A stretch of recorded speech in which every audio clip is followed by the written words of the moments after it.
आप बच्चे खुश नसीब हैं। हम लोगों के पूर्वजों ने आजादी नहीं देखी थी, गणतंत्र नहीं देखा था। उन्हें दूसरे देश के राजाओं के गुलामी में रहना पड़ता था। न अपने मन से हंसने की आजादी थी, न अपने मन से बोलने की आजादी थी, और अपनी विचारों को अभिव्यक्त करने की भी आजादी नहीं थी। लेकिन हमारे पूर्वजों ने अपनी खून से रक्त रंजित करके इस धरती को आजादी दिलाया। बाद में जब आजादी मिली, उस समय तक हमारा अपना कानून नहीं था।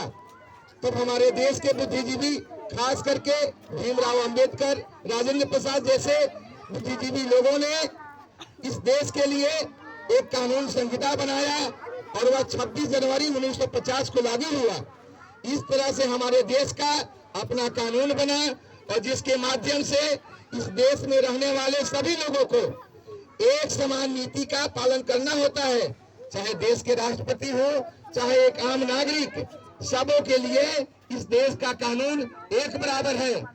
आप सब गणतंत्र का सबसे पहले मतलब जानना चाहिए। गणतंत्र का मतलब होता है आम लोगों की राय और जनता के द्वारा जनता पर जो शासन किया जाता है, यही गणतंत्र का मूल उद्देश्य, प्रजातंत्र का मूल उद्देश्य है। प्रजातंत्र का मतलब ही गणतंत्र होता है। गण का मतलब होता है मनुष्य और तंत्र का मतलब होता है साधन।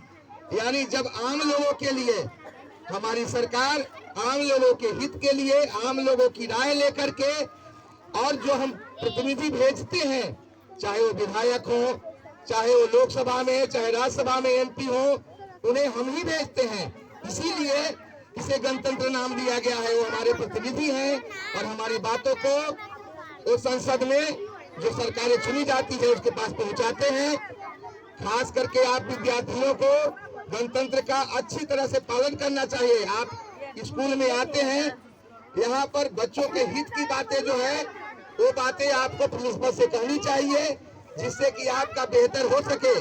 गणतंत्र में एक बात और होती है, सबकी राय ली जाती है। जरूरी नहीं है कि सब के सब एक ही बात पर सहमत हो, लेकिन जो लोकमत में हो, जो लोक हित में हो, जो अच्छी बातें हो, वही लागू हो पाती है। हो सकता है कि 10 में से 2 व्यक्ति ऐसे भी हो जो उस विचारों से मेल नहीं खाते हो, लेकिन जब 8 लोगों की राय एक साथ हो जाती है तब वह गणतंत्र फलीभूत होता है।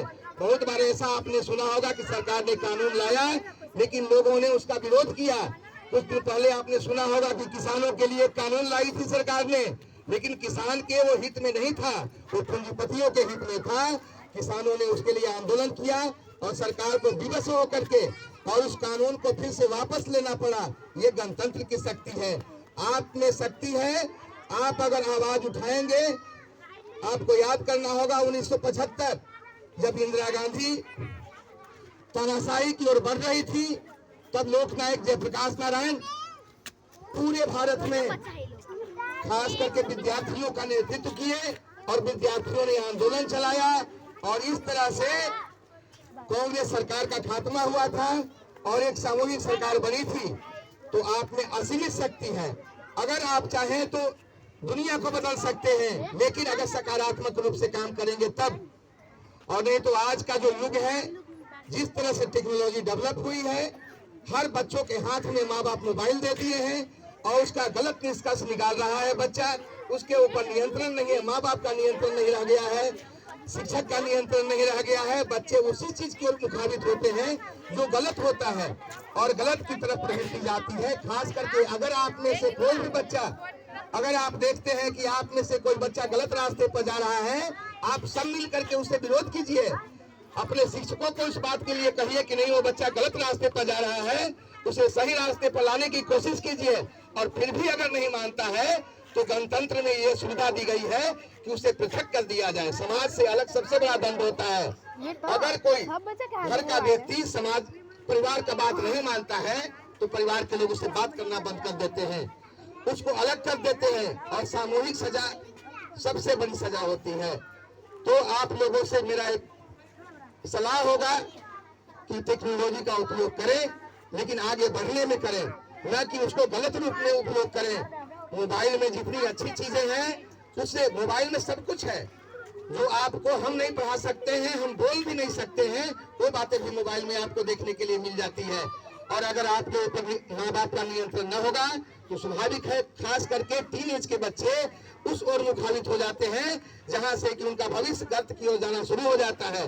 अगर उस स्थिति में अगर कोई दोस्त है, आपका सहयोगी है, तो उसका कर्तव्य बनता है कि अगर बच्चे गलत रास्ते पर जा रहे हैं तो उसको सबसे पहले सचेत करे। फिर भी अगर नहीं मानता है तो शिक्षक को